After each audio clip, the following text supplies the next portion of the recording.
ndasvika ureka kubuda, ndaishushika namumoyo kuti neti yangu waibulutika iwe. Airtime ndikasenda waisa responda beki, ndikangoona waidzosa ndaitoziva yava nyaya ikuru kwamusoro. Kuita moyo wakaoma so andifunge akakufira Jesu, hauna kanda kumeso kundiridza sekitare ramajeso.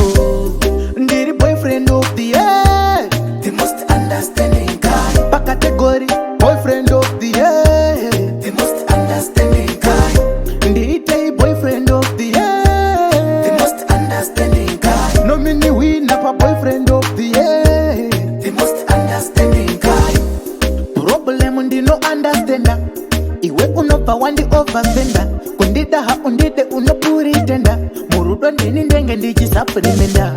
Uyu munhu anotengesa hove udenga hana mugove, ndichiune ndakakutadzire chinoita undibateze zvizvezvi. Kuita moyo wakaoma so andifunge akakufira Jesu, hauna kanda kumeso kundiridza sekitare ramajeso.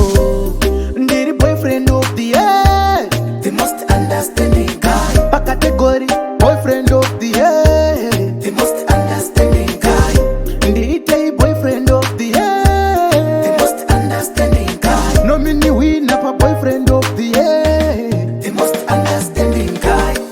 Waitomboti uya kumba kwedu, ndasvika ureka kubuda, ndaishushika namumoyo kuti neti yangu waibulutika iwe. Airtime ndikasenda waisa responda beki, ndikangoona waidzosa ndaitoziva yava nyaya ikuru kwamusoro.